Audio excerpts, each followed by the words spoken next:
மாதிரி ஒரு 5 முறை செய்யணும். ஏன்னா நம்ம நுரையீரலில் தொத்துன்னு சொல்லிவிடுவாங்க டாக்டருங்க.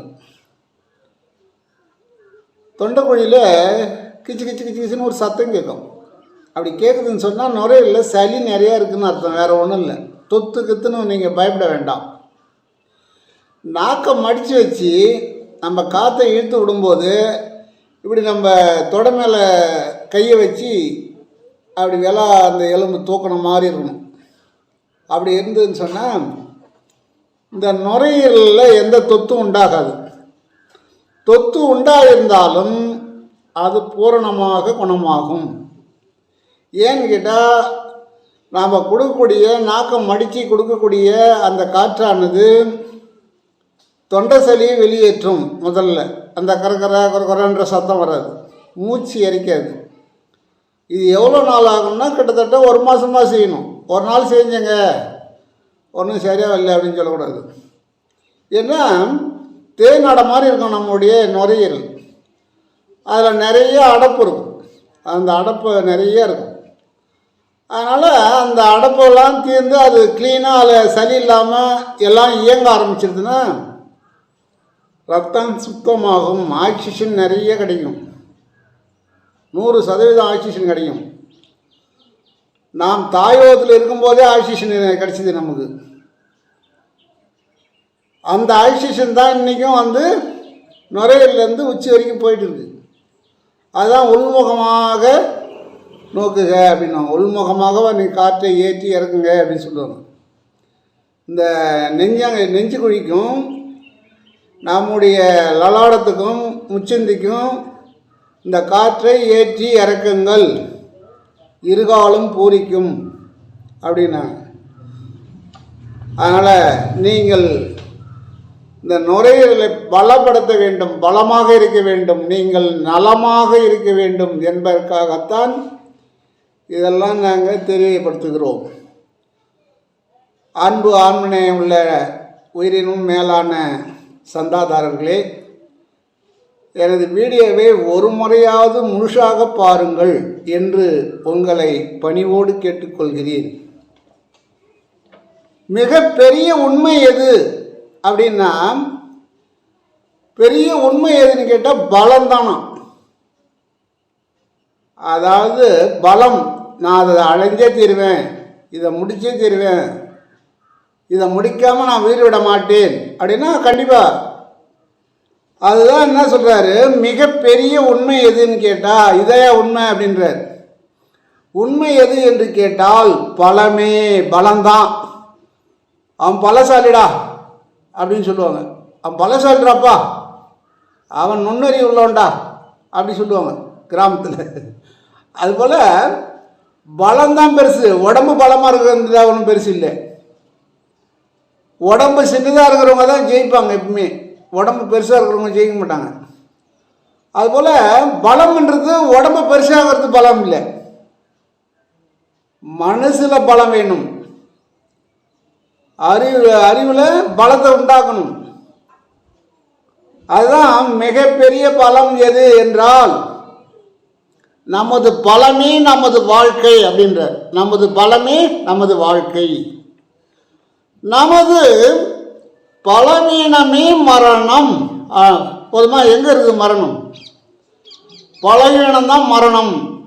இப்போ நிறைய பேர் சொல்லுவாங்க, என் உடம்பு சரியில்லை, என் உடம்பு எல்லாம் இதாகி போச்சு, மருத்துவர் சொல்லிட்டாரு, நான் இன்னும் 6 மாதம் தான் இருப்பேன், 3 மாதம் தான் இருப்பேன், 2 மாதம் தான் இருப்பேன் அப்படின்னு இவங்களே தேதி வச்சுருவாங்க.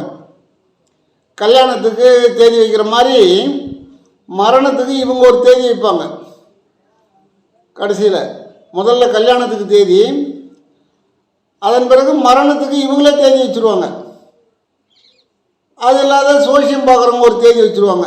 63 உனக்கு கண்டம், அதில் தப்ப முடியாதுன்னுடுவாங்க. அது கண்டமா தெரியல. அது இதெல்லாம் பலகீனம் அப்படின்ற நம்ம சித்தர்கள் என்ன சொல்கிறாங்க, இதெல்லாம் பலகீனம், எந்த கண்டமும் ஒன்றும் பண்ணாது, நீயே கண்டம், எந்த கண்டமும் ஒன்றும் பண்ணாது.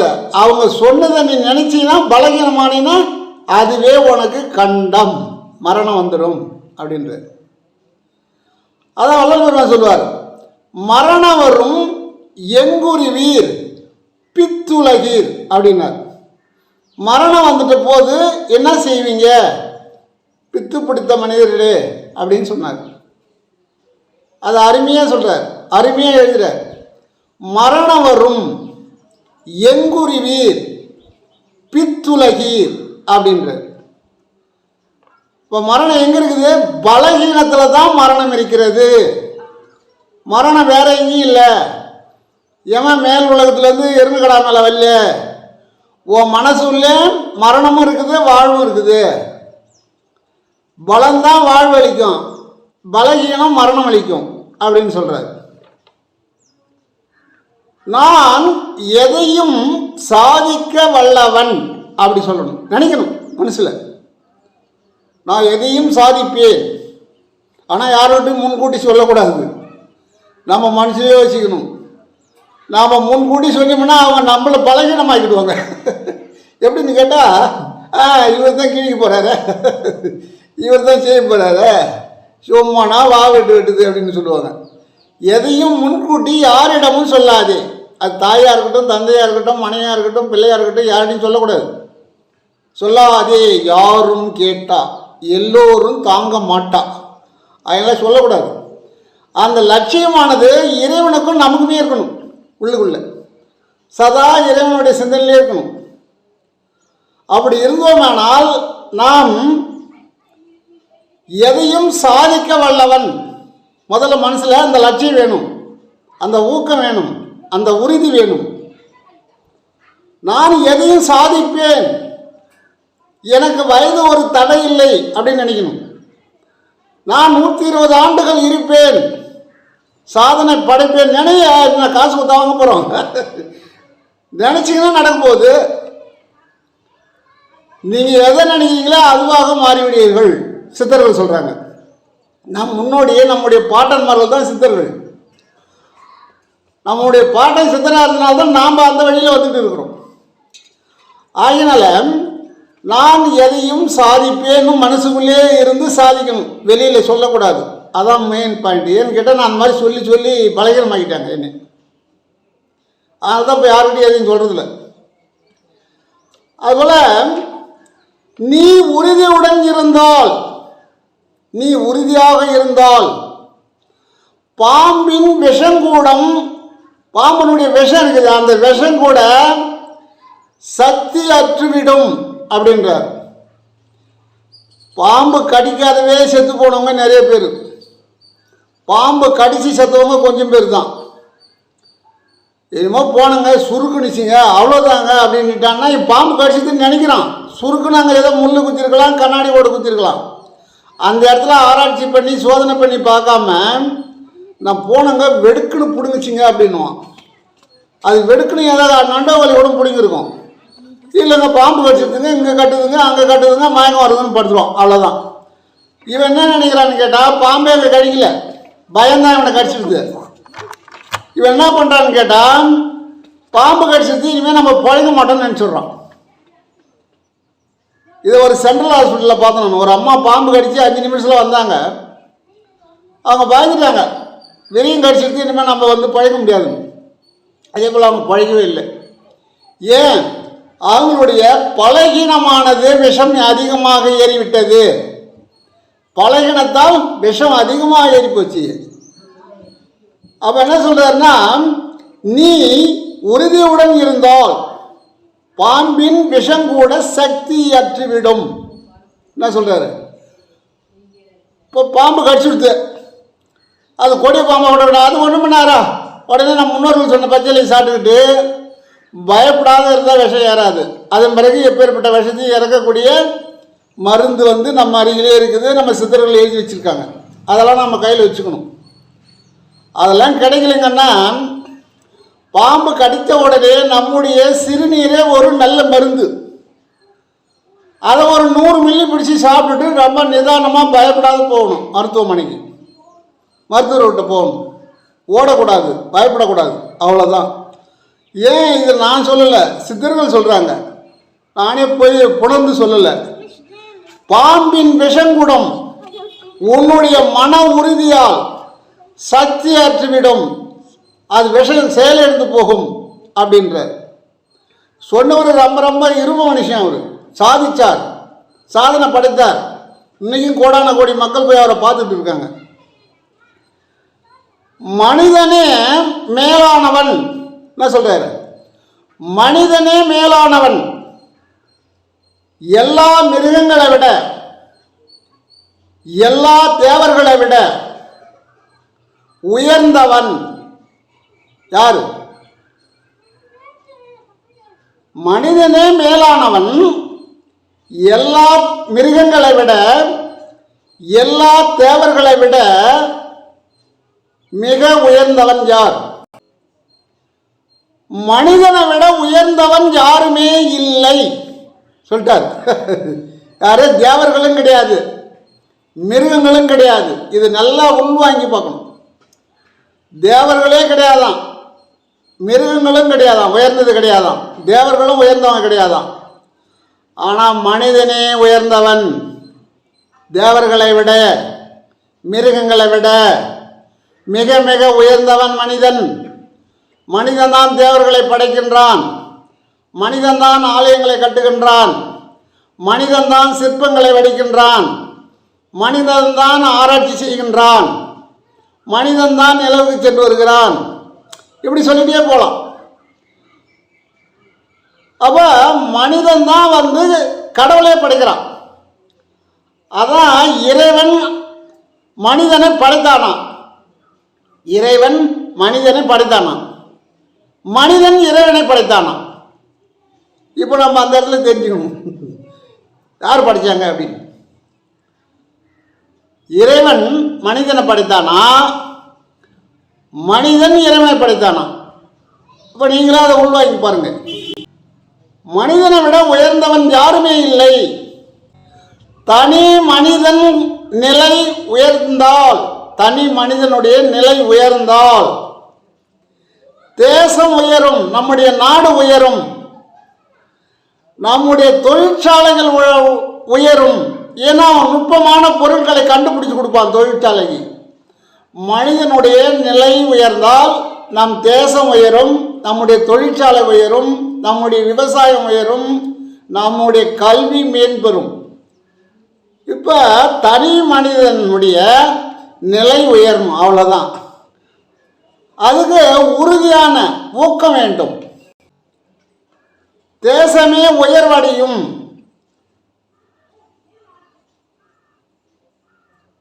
உனக்கு தேவையான எல்லா வலிமைகளையும் என்ன சொல்றாரு பாருங்க, உனக்கு தேவையான எல்லா வலிமைகளையும் உதவியும் உனக்கு உள்ளே உள்ளன. உள்வாங்கி பாருங்க. உனக்கு தேவையான எல்லா உதவியும் எல்லா வலிமையும் உனக்கு உள்ளே உள்ளன. அதான் சொன்னார், உன்னையே நீ எண்ணிப்பாரு அப்படின்னா. அதான் அப்போ ஐயா நம்ம சித்தர் என்ன சொல்றார், மகான் உனக்கு தேவையான எல்லா வலிமையும் எல்லா சத்தும் எல்லா பலமும் உன் உள்ளதாக இருக்கு, அது மறைந்திருக்கின்றது அப்படின்னு சொல்றார். உதவி நீ யாரையும் கேட்க வேணாம், நீ உனக்கு உதவி உன் உள்ள இருக்கு. அதை உதவி கேட்டால் அது உதவி செய்யும். தனி மனிதன் நீ வெளியே உதவி கேட்டால் அவன் உதவி செய்வான், செய்யாமலும் போயிடுவான்.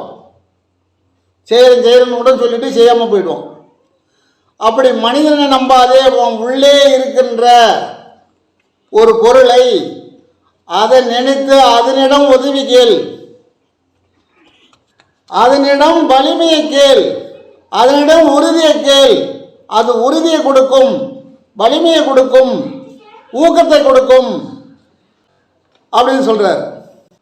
உனக்கு தேவையான எல்லா உதவியும் எல்லா வலிமையும் உன் உள் உள்ளன, உன் உள் உள்ளன. இது நல்ல உள்ளதா இருக்கு, வெளியில எங்கேயும் இல்லை. சில பேர் சொல்லுவாங்க, நான் போனேன் படைச்சேன், படையல் போட்டேன், இதை கேட்டேன் அதை கேட்டேன்னுவாங்க. உன் உள்ள இருக்கிறத விட்டுட்டு உன் உள்ள வலிமை இருக்குது, உதவி இருக்குது, நன்மை இருக்குது, எல்லாமே இருக்குது. இதை விட்டுட்டு நான் வெளியில போய் கேட்டேன்னா என்ன? அது முன்னாடி என்ன சொன்னார், மிருகங்களை விட தேவர்களை விட மனிதன் உயர்ந்தவன் அப்படின்னு சொல்லிட்டார்ல. அப்ப நீ உதவி ஏன் வெளியே போய் கை நீட்டுற? இறைவனிட கை நீட்டு, அவன் இல்லை என்று சொல்ல மாட்டான். இறைவனிடம் கையை நீட்டுப்பா அப்படின்றார். உள்ளம் இல்லாதவர் எய்தார் உலகத்து வள்ளியம் என்னும் செருக்கு அப்படின்றார்.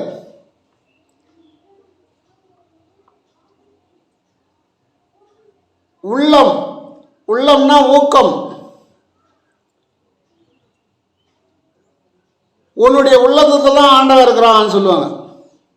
மனமே கோயில்றான்னு சொல்லுவாங்க. அப்ப உள்ளம் இல்லாதவர், அந்த உள்ளத்தை நினைக்காதவர், நம் உள்ளே மனிதன் இறைவன் இருக்கின்றான் என்று நினைக்காதவர், ஏய்தார் உலகத்து வள்ளியம் என்னும் செருக்கு. அவர் இறைவனை பார்க்குறாரு, தவம் பண்ணுறாரு, எல்லாம் செய்கிறாரு, ஏதோ ஒரு சித்து நடக்குது. ஆனால் அவர்கிட்ட உள்ளம் இல்லை. அங்கே செருக்கு வந்துடுது. செருக்குன்னா ஆணவம், பெருமிதம் வந்து போச்சு. என்னை விட யார் ஆள், நானே உயர்ந்தவன் சொல்கிறாங்க பாரு, அவங்கெல்லாம் உயர முடியாது. எனக்கு எதுவுமே தெரியாது, நான் சாதாரண மனுஷன் சொல்கிறாங்க பாரு, அவங்க என்னாலும் நீடிப்பாங்க.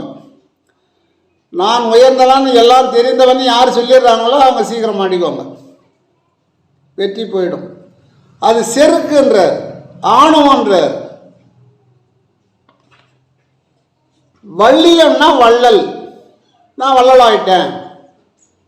நாமளே சொல்லிக்கூடாது, இது பிறர் சொல்லணும், நான் வள்ளல் ஆயிட்டேன். ஊக்கம் இல்லாதவர்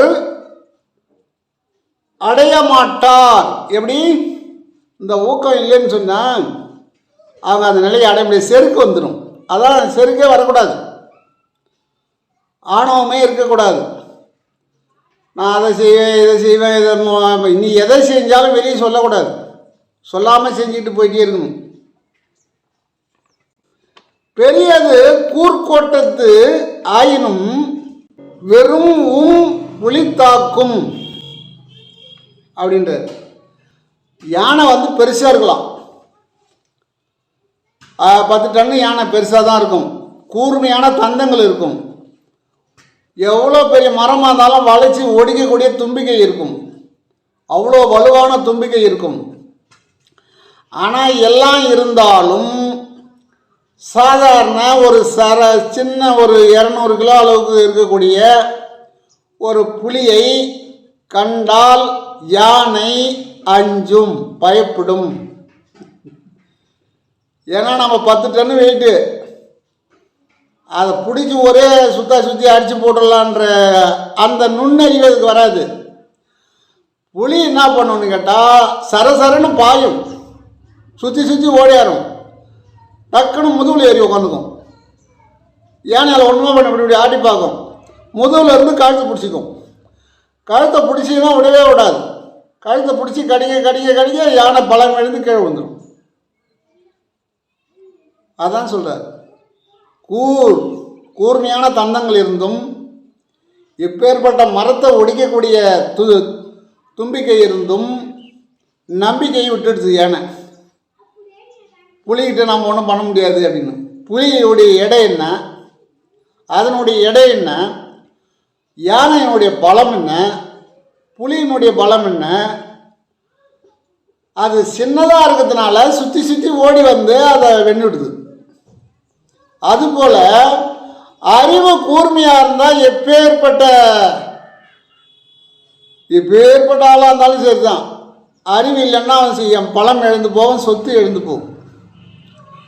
அப்போ கூர்மையான அறிவு இருந்தால், மன உறுதி இருந்தால், மனதில் ஊக்கம் இருந்தால் புலியை போல வெல்லலாம். ஒரு சின்னதாக இருப்பான், எலும்பு மாதிரி ஒருத்தர் இருப்பான், அவன் டப்புன்னு 4 பேர் அடிச்சுட்டு ஓடிடுவான். 4 பேர் பெரிய உடம்பு நல்லா பெருசாக வச்சுட்டு இருப்பான், அவனால் ஓட முடியாது. இவன் அடித்தான் வாங்குவானே தவிர அவன் அடிக்க மாட்டான். அப்போ யானை போல உடம்பை வளர்க்குறது பெருசு இல்லை, உடல் வளர்த்தேன் உயிர் வளர்த்தேன், உடல் வளர்த்தேன் உயிரை வளர்த்தேன். உடல் வளர்க்குறத விட உயிரை வளர்க்கணும். உயிர் வளரக்கூடிய பொருளை சாப்பிடணும். வெண்பூசணி அதிகமாக சாப்பிடணும். வெண்பூசணி அதிகமாக சாப்பிட்டா தான் உயிர் வளரும். வெண்பூசணி அதிகமாக சாப்பிட்டா தான் ஆகாயத்தில் உள்ள மின்காந்த அலைகளை இழுத்து நமக்கு கொடுக்கும். அபாரமான சக்தியை உண்டு பண்ணும். 86 நோய்களை குணப்படுத்தும். வாதம், பித்தம், சிலோத்தமம் எதுவுமே இருக்காது. ஒருவர் ஞானியாக வேண்டும், சித்தராக வேண்டும், ஆன்மீகத்தில் பலம் பெற வேண்டும், மக்களுக்கு நல்லதை செய்ய வேண்டும் அப்படின்னு சொன்னால் கண்டிப்பாக ஒரு 5 பொருள் இருக்குது. அந்த 5 பொருளை சாப்பிட்டாலே நீ உனக்கு ஞானம் கிடைக்கும். வெண்பூசணி சாப்பிடுங்க. உடல் சூடு இருக்காது, உடலில் சூடு குறைஞ்சிடும், மூல நோயே இருக்காது, வயிற்று புண்ணு இருக்காது, கேன்சர் இருக்காது, மூளை அபாரமாக வேலை செய்யும், பயம் இருக்காது, மயக்கம் இருக்காது. இதெல்லாம் அடைய முடியாதுன்ற மயக்கம் இருக்காது, பயம் இருக்காது, எதை பற்றியும் பயம் இருக்காது. என்னதான் நடக்கும் நடக்கட்டுமே அப்படின்னு இருக்கும் மனம். அதுபோல் யானையை போல் பலம் இருந்தாலும் கூர்மையான அறிவு இல்லாவிட்டால், ஊக்கம் இல்லாவிட்டால், உறுதி இல்லாவிட்டால் எதையும் சாதிக்க முடியாது அப்படின்னு தான் சொல்றார். உண்மையான அறிவு, ஊக்கம் இல்லாதவர். உண்மையான அறிவுனா என்ன? அறிவில் உண்மையான அறிவு இருக்கான், உண்மை இல்லாத அறிவு இருக்குதான். உண்மையான அறிவு எது அப்படின்னா தவத்தால் வரக்கூடியது உண்மையான அறிவு. நாம் பிறந்ததுலேருந்து பழக்க வழக்கத்தில் வரக்கூடியது சாதாரண அறிவு. உண்மையான அறிவு ஞானத்தை கொடுக்கும். சாதாரண அறிவு மரம் போல் இருக்கும். மனிதனாக உலாவலாம், ஆனால் மரத்துக்கு இருக்கக்கூடிய தன்மை தான் அவர்களுக்கு இருக்கும். ஞானம் இருக்காது, ஊக்கம் இருக்காது. ஊக்கமும் உடமையும் ஒளிதரு ஆக்கமும் அருளிய அற்பெருஞ்சோதி சோதின்னு சொல்லுவார். அப்ப அவர்கள் மனிதனாக நடமாடலாமே தவிர அவர் உருவத்தில் மனிதர், அகத்தில் மரங்கள் அப்படின்னு. இது எப்படி கண்டுபிடிக்கலாம் அப்படின்னு சொன்னால், அவங்க நடை, உடை, பாவனை பார்த்து கண்டுபிடிக்கலாம். இப்போ ரோட்டில் போகிறாங்க, மேலான அறிவுடையவர் போகிறார், அவர் யாருக்கும் பாதிப்பு இல்லாத போவார். அவர் வண்டி ஓட்டி போனாலும் சரி, நடந்து போனாலும் சரி, அவர் யாருக்குமே பாதிப்பு இருக்காது, அந்த மாதிரி தான் போவார். ஆனால் மேலான அறிவு இல்லாமல் சாதாரண அறிவில் இருக்கிறவங்க அடுத்தவங்களுக்கு தொல்லை கொடுத்து தான் போவாங்க. அடுத்தவங்க அடித்து உடச்சி கை காலை உடச்சிட்டு போயிடுவாங்க. வண்டி ஓட்டி போனால் கூட அவன் வண்டி ஓட்டக்குள்ளே தெரியலாம், இவன் மேலான அறிவு இல்லை, இவன் மரங்களுக்கு இருக்கக்கூடிய அறிவு தான் இருக்குது, மனசுலேயே நினச்சி சிரிச்சிட்டு போக வேண்டியதான். ஏன் சென்னையில் ஒரு நிறுவன சாமியார் யானை போகுது, பாம்பு போகுது, குரங்கு போகுது, நாய் போகுது, கழுதை போகுது, பன்னி போகுது அப்படின்னு சொல்லுவாராம். அங்கே போகிறவங்க என்ன சொல்லுவாங்களாம், இவன் துணி கூட கட்டாது நிற்கிறான் நிர்மணமாக, நம்மளை பார்த்து பாம்பு பண்ணுறான், கழுதன்றான், குரங்குன்றான், ஆடுன்னு சொல்கிறான் அப்படின்னு இவங்க திட்டிகிட்டு போவாங்களாம். ஆனால் ஞானிகளை பார்த்தா அவங்க பைத்தியம் பிடிச்சி போய் தான் இருப்பாங்க. அவங்க என்ன உண்மை சொல்கிறாங்கன்னு சொல்லி இன்னொரு ஞானிக்கு தான் தெரியும், இன்னொரு ஞானிக்கு தான் அதை பற்றி தெரியும். சாதாரண ஒன்றுக்கு தெரியாது. ஏதோ மரத்துக்கு இருக்கிற அறிவு இருக்குது, அப்புறம் எப்படி தெரியும்? சாதாரண பைத்தியக்காரன் அப்படின்னு சொல்லுவான். எல்லாரையும் பைத்தியக்காரன் சொல்லியிருக்கான். என்ன கூட நிறைய பேர் சொல்லுவான் பைத்தியக்காரன். நான் அதை பற்றி சொல்கிறேன், பைத்தியக்காரன் சொல்கிறேன். அப்போ தான் நான் மேலே வந்துக்கிறேன் போல தெரியுது. நான் அப்போ சந்தோஷமாக இருக்கேன். ஏன்னு கேட்டால் பைத்தியக்காரனாக இருந்தால் தான் ஞானம் கிடைக்கும். அப்போ நமக்கு ஞானம் கிடைச்சதுன்றது தான் வெளியேருந்து சொல்கிறான் பைத்தியக்காரன்.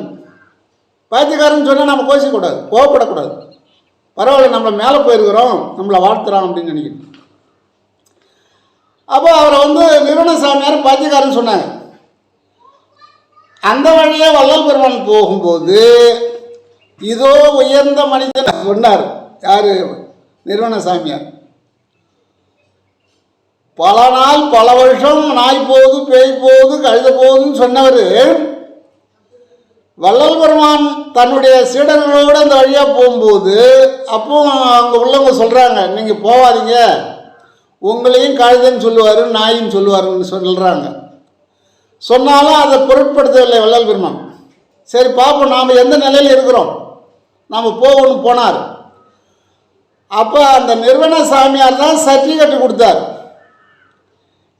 இதோ ஒரு உயர்ந்த மனிதன் போகிறார், போகிறான்னு சொல்லல, போகிறார். அவர்னு சொன்னா மரியாதை, அவன் சொன்னா மரியாதை இல்லை, அப்படி இருக்கு தமிழ்ல. அப்ப அந்த இடத்துல அவர் என்ன சொல்றாரு? இதோ உயர்ந்த மனிதன் போகிறார் எரு போடுறார். அப்போ வள்ளல் பெருமான் பார்த்தார், ஞானி இங்க இருக்கிறாரு, இவரை பைத்தியக்காரன்னு சொன்னாங்க. சரின்னு சொல்லிட்டு எல்லாரையும் கொஞ்சம் தூரமாக போங்கப்பான்ட்டாராம் கூட வந்தவர். அதன் பிறகு அவர் கிட்ட போய் ஒரு 2 வார்த்தை சொன்னாராம். என்ன சொன்னாருன்னா, அந்த நிறுவன சாமியாருக்கும் வள்ளலாருக்கும் தான் தெரியுமா, கூட இருக்கிறவங்களுக்கு தெரியலன்னு சொல்லிட்டாங்க. எங்களுக்கு என்ன சொல்கிறாருன்னு தெரியல. போய் ரகசியமாக பேசினார் கொஞ்ச நேரம். அதன் பிறகு அவர் அந்த இடத்துலையே இல்லையா, எங்கே போனாருன்னே கண்டுபிடிக்க முடியல. அப்போ இவர் என்ன உபதேசம் பண்ணார், என்ன சொன்னார், அவருடைய அறிவு கண்ணை திறந்து வச்சுட்டார், அவ்வளோதான், வழி காட்டிட்டார். அதுபோல் நீங்கள் ஞானமடைய தவம் செய்வீர்களேயானால், நாமெல்லாம் ரோட்டில் போகும்போதே தெரிஞ்சுக்கலாம் யார் போகிறாங்க யார் வராங்க, அவன் என்ன பேசுகிறான், நம்மளை பற்றி இழிவாக பேசுகிறானா இல்லை நம்மளை வந்து உயர்த்தி பேசுகிறானா. உயர்த்தி பேசுனா அதை பற்றி கண்டுக்கூடாது, இழிவாக பேசுகிறான்னா சரி பரவாயில்ல, இப்போ கொஞ்சம் நம்ம ஜாக்கிரதையாக இருக்கணும் அப்படின்னு நம்ம உஷாராயிடணும். அதுபோல் இது நமக்கு கண்டிப்பாக தெரியும். தவம் இருந்தால், வெண்பூசணி சாப்பிட்டால் கண்டிப்பாக ஒருவருடைய மனநிலையை அறிய முடியும். ஒரு ஞானிக்கு வந்து எல்லாம் பாதுகாப்பு கொடுக்குறேன்னு சொன்னாங்க. அவர் என்ன சொல்லிட்டாரு, எனக்கு பாதுகாப்பு வேணான்ட்டார். என்கிட்ட இறைவன் இருக்கிறான், அவனுடைய பாதுகாப்பை மீறி யாரும் வர முடியாதுன்னு சொல்லிட்டு.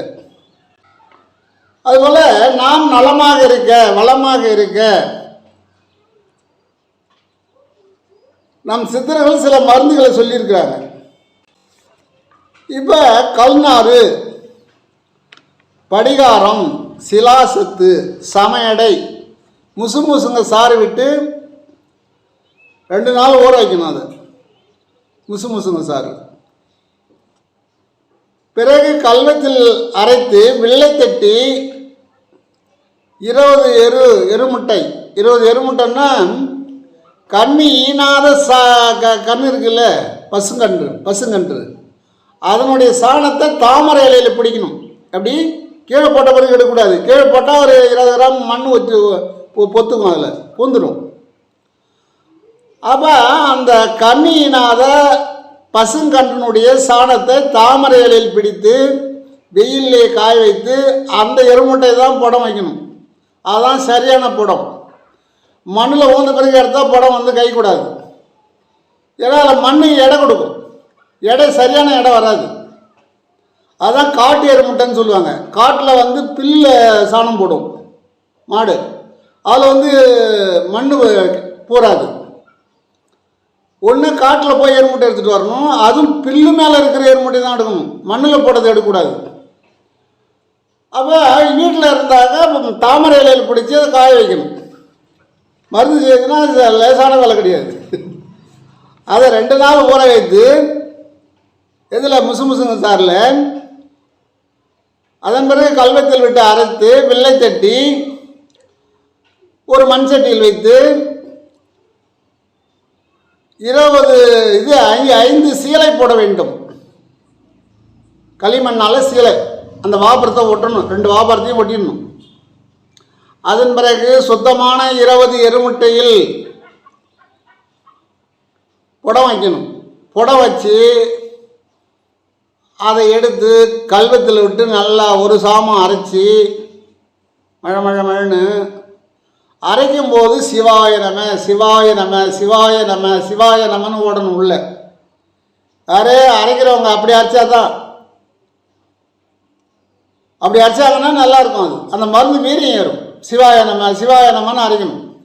அப்படி அரைத்து அது குன்றுமணி அளவு,